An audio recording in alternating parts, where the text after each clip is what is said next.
पश्चिम बंगाल में चुनाव आयोग की ओर से किए गए अफसरों के ताबड़तोड़ तबादले का विवाद अब हाईकोर्ट पहुंच गया है। तृणमूल कांग्रेस के सांसद और वरिष्ठ वकील कल्याण बनर्जी ने कोलकाता हाईकोर्ट में याचिका दाखिल की है। वो राज्य के कई आईएएस और आईपीएस अधिकारियों के तबादले के चुनाव आयोग के आदेश पर सवाल उठा रहे हैं। ये याचिका 15 मार्च को पश्चिम बंगाल विधानसभा चुनाव की घोषणा के ठीक बाद हुए इन तबादलों के खिलाफ है। कल्याण बनर्जी ने मुख्य चुनाव आयुक्त ज्ञानेश कुमार को भी इस मामले में पक्षकार बनाया है। कोलकाता हाईकोर्ट के चीफ जस्टिस सुजय पॉल की डिवीजन बेंच के सामने इस मामले का जिक्र किया गया। याचिकाकर्ता के वकील ने जल्द सुनवाई की मांग की। ये याचिका अगले हफ्ते की शुरुआत में सुनी जा सकती है। मुख्यमंत्री और तृणमूल कांग्रेस के प्रमुख ममता बनर्जी ने विधानसभा चुनाव से पहले राज्य में 50 से ज्यादा वरिष्ठ अधिकारियों को मनमाने ढंग से हटाए जाने पर चिंता व्यक्त की और इसे उच्चतम स्तर का राजनीतिक हस्तक्षेप करार दिया। पश्चिम बंगाल के मुख्यमंत्री ममता बनर्जी ने चुनाव आयोग की कार्रवाई पर तीखा हमला बोला है। उन्होंने आरोप लगाया कि चुनाव आयोग पश्चिम बंगाल को निशाना बनाकर अभूतपूर्व और चिंताजनक कदम उठा रहा है। ममता बनर्जी ने सोशल मीडिया प्लेटफॉर्म एक्स पर पोस्ट के जरिए कहा है कि चुनाव की औपचारिक घोषणा से पहले ही राज्य के 50 से अधिक वरिष्ठ अधिकारियों को अचानक और मनमाने तरीके से हटा दिया गया, जिनमें मुख्य सचिव, गृह सचिव, डीजीपी, एडीजी, आईजी, डीआईजी, जिलाधिकारी और पुलिस अधीक्षक शामिल हैं।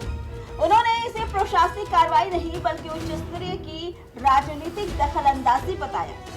उन्होंने इसे अघोषित आपातकाल और राष्ट्रपति शासन जैसे हालात बताए। साथ ही कहा कि बीजेपी जनता का भरोसा जीतने में नाकाम रही है, इसलिए अब दबाव, डर और संस्थाओं के दुरुपयोग के जरिए सत्ता हासिल करनी चाहती है। मुख्यमंत्री ने राज्य के अधिकारियों और उनके परिवारों के लिए एकजुटता जताई और कहा कि बंगाल कभी डर के आगे नहीं झुकेगा। उन्होंने कहा कि बंगाल लड़ेगा, विरोध करेगा और हर साजिश को नाकाम करेगा।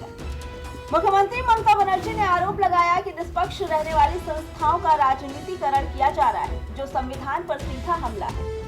एक तरफ जहां कथित तौर पर त्रुटिपूर्ण एसआईआर प्रक्रिया चल रही है और अब तक 200 से ज्यादा लोगों की जान जा चुकी है, वहीं आयोग का रवैया पक्षपातपूर्ण नजर आता है। अब तक अनुपूरक मतदाता सूची जारी नहीं की गई, जो सुप्रीम कोर्ट के निर्देशों की अनदेखी है। इससे आम नागरिकों में चिंता और असमंजस का माहौल है।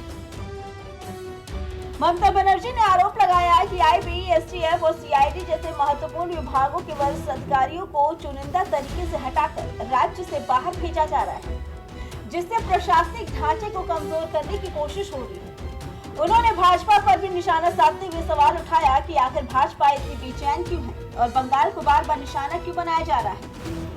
आजादी के 78 साल बाद भी लोगों को अपनी नागरिकता साबित करने के लिए लाइन में खड़ा करना बेहद दुर्भाग्यपूर्ण है। मुख्यमंत्री ने चुनाव आयोग के फैसलों में विरोधाभास का भी जिक्र किया।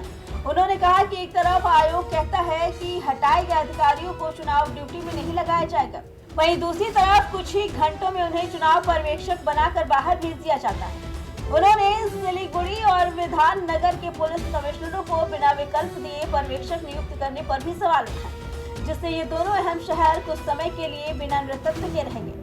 हालांकि बाद में इस गलती को सुधारा गया। ममता बनर्जी ने इसे अराजकता, भ्रम और अक्षमता करार दिया और कहा कि ये सब एक सोची समझी साजिश का हिस्सा है, जिसका मकसद संस्थाओं के जरिए बंगाल पर नियंत्रण करना है। Bureau report, prime TV.